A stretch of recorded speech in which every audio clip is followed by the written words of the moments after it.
Subscribe कीजिए हमारे YouTube channel को और नए वीडियो की अपडेट तुरंत पाने के लिए दबाइए बेल आइकन।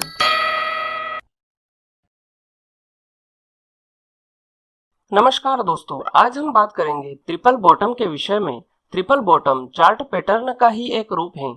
दोस्तों, ट्रिपल बॉटम को थ्री रिवर्स भी कहते हैं क्योंकि इसकी रचना चार्ट में तीन नदियों के जैसी दिखाई देती है। ट्रिपल बॉटम चार्ट पैटर्न मंदी के ट्रेंड में आने वाला बुलिश रिवर्सल चार्ट पैटर्न है। मतलब कि बाजार में जो मंदी का ट्रेंड चल रहा है वो अब समाप्त हो चुका है और अब तेजी की शुरुआत होने वाली है। तो चलिए दोस्तों, अब हम समझते हैं कि ट्रिपल बॉटम चार्ट पैटर्न कैसे बनता है और इसके बनते समय हमें किन किन बातों का ध्यान रखना चाहिए। दोस्तों, चार्ट में हम देखते हैं कि बाजार में लंबा मंदी का ट्रेंड चल रहा है और ट्रिपल बॉटम के बनने में यह महत्वपूर्ण है कि पिछला ट्रेंड डाउन ट्रेंड हो। जब चार्ट में ट्रिपल बॉटम का पहला बॉटम बने तो यह जरूरी है कि यह पहला बॉटम पिछले ट्रेंड का लोवेस्ट लो हो।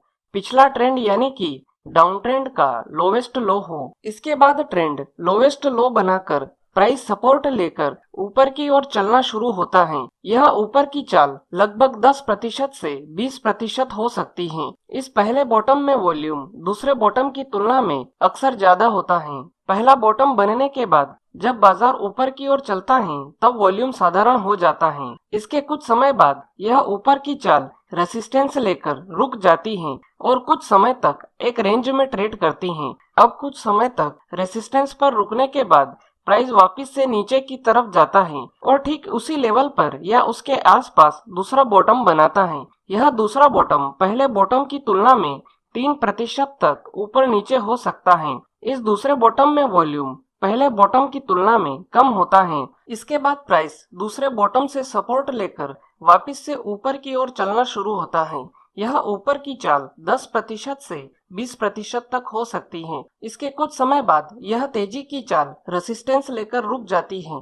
यह दूसरा रेसिस्टेंस पहले रेसिस्टेंस की तुलना में उसके बराबर या उसके ऊपर नीचे हो सकता है, लेकिन अगर यह दूसरा रेसिस्टेंस पहले रेसिस्टेंस की तुलना में बराबर या उसके नीचे हो तो यह हमारे लिए बहुत अच्छी बात होगी।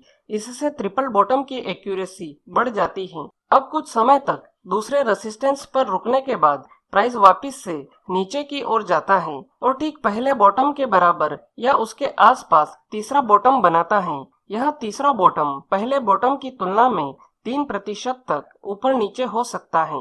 इस तीसरे बॉटम में वॉल्यूम पहले बॉटम की तुलना में कम होता है, लेकिन जब प्राइस तीसरे बॉटम से सपोर्ट बनाकर वापस ऊपर की ओर चलने लगता है तो यह तेजी की चाल बहुत तेज होती है और तेजी की चाल के साथ वॉल्यूम भी बढ़ने लगता है। दोस्तों, दो बॉटम के बीच में कम से कम 7 या 8 कैंडल की गैप तो होना ही चाहिए। अगर इससे कम गैप है तो इसे एक वैलिड ट्रिपल बॉटम नहीं माना जा सकता। तो दोस्तों, इस प्रकार से ट्रिपल बॉटम की रचना होती है।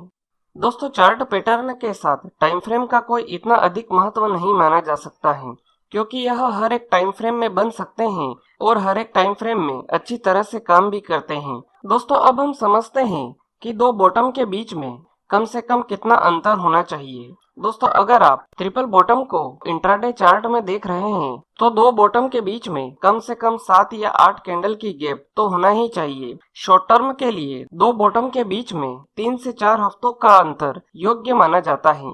मीडियम टर्म के लिए दो बॉटम के बीच में 3 से 4 महीने का अंतर योग्य माना जाता है और लॉन्ग टर्म के लिए दो बॉटम के बीच में 1 से 2 साल या उससे भी अधिक का अंतर हो सकता है। यह तीनों नियम डेली चार्ट के हिसाब से हैं।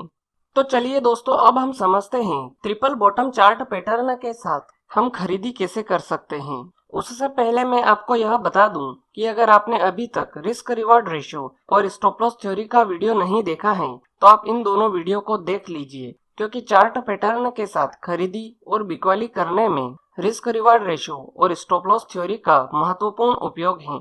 इन दोनों वीडियो की लिंक मैंने इस वीडियो की डिस्क्रिप्शन में डाल रखी है। आप वहां जाकर यह दोनों वीडियो देख सकते हैं। तो चलिए वीडियो में आगे बढ़ते हैं और समझते हैं ट्रिपल बॉटम चार्ट पैटर्न के साथ हम खरीदारी कैसे कर सकते हैं। दोस्तों, अगर आप चार्ट में ट्रिपल बॉटम का फॉर्मेशन देख रहे हैं तो आपको इसमें खरीदी करने के लिए सबसे पहले तीनों बॉटम के बीच में जो दो रेसिस्टेंस हैं उन दोनों रेसिस्टेंस के हाई को टच करते हुए एक ट्रेंड लाइन खींचना होगी। इस ट्रेंड लाइन को ट्रिपल बॉटम चार्ट पैटर्न के साथ नेकलाइन कहते हैं।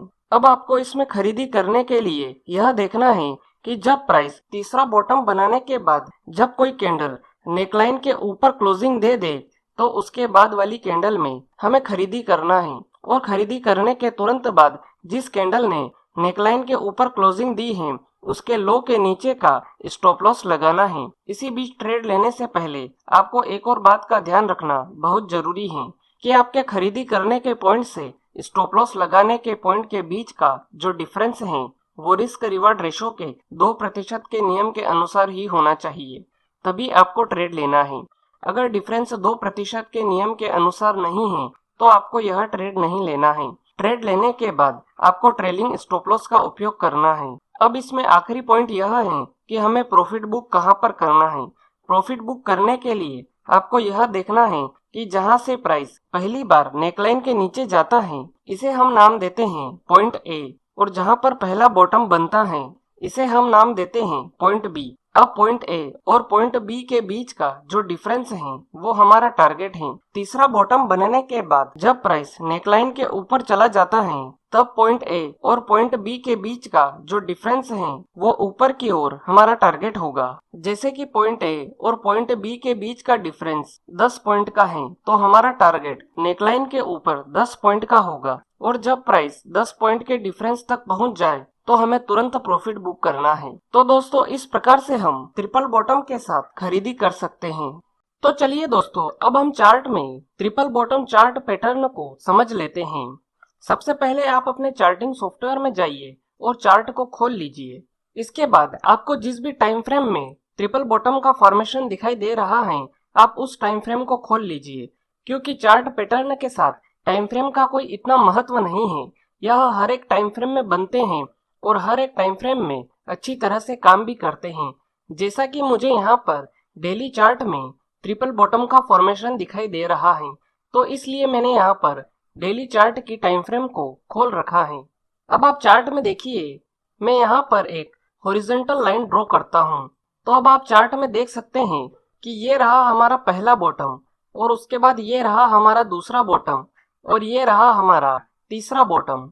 तो अब हमें इसमें खरीदारी करने के लिए सबसे पहले दोनों रेसिस्टेंस के हाइट को मिलाकर एक ट्रेंड लाइन खींचनी होगी। तो ये रहा हमारा पहला रेसिस्टेंस और ये रहा हमारा दूसरा रेसिस्टेंस। अब मैं इन दोनों को मिलाकर एक ट्रेंड लाइन खींच देता हूँ। तो दोस्तों अब हमें इसमें खरीदी करने के लिए यह देखना है कि ट्रिपल बॉटम चार्ट पैटर्न का जब तीसरा बॉटम बन जाए तो उसके बाद जो भी कैंडल नेकलाइन के ऊपर क्लोजिंग दे तो हमें उसके बाद वाली कैंडल में खरीदारी करना है। तो आप यहाँ पर देखिए कि ये वाली कैंडल नेकलाइन के ऊपर क्लोजिंग दे रही है, तो इसका मतलब ये है कि हमें इस वाली कैंडल में खरीदारी करना है।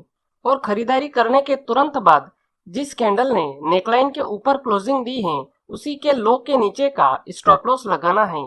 मतलब कि हमें इस कैंडल के लो के नीचे का स्टॉप लॉस लगाना है। इसी बीच ट्रेड लेने से पहले आपको एक और बात का ध्यान रखना है कि आपके खरीदी करने के पॉइंट से स्टॉप लॉस लगाने के पॉइंट के बीच का जो डिफरेंस है वो रिस्क रिवार्ड रेशो के 2% के नियम के अनुसार ही होना चाहिए, तभी आपको ट्रेड लेना है। इसके बाद प्रॉफिट बुकिंग के लिए आपको यह देखना है कि जहां से पहली बार प्राइस नेकलाइन के नीचे आया है वहां से लेकर जहां पर पहला बॉटम बना है इन दोनों पॉइंट के बीच का जो डिफरेंस है वो हमारा टारगेट है। तो आप देखिए कि ये रहा हमारा पॉइंट ए और ये रहा हमारा पॉइंट बी। अब इन दोनों के बीच का जो डिफरेंस है वो हमारे लिए टारगेट है। तो अब आप यहाँ पर देखिए कि इस वाली कैंडल में हमारा टारगेट अचीव हो रहा है, तो हमें इस वाली कैंडल में प्रॉफिट बुक करना है। तो दोस्तों इस प्रकार से हम ट्रिपल बॉटम चार्ट पैटर्न के साथ खरीदी कर सकते हैं। तो दोस्तों यह थी ट्रिपल बॉटम के विषय में संपूर्ण जानकारी। उम्मीद है आपको यह जानकारी पसंद आई होगी। अगर वीडियो से जुड़ा हुआ कोई भी सवाल आपके दिमाग में है तो आप कमेंट बॉक्स में जाकर पूछ सकते हैं। आज के लिए इतना ही, फिर मिलेंगे। गुड बाय, धन्यवाद।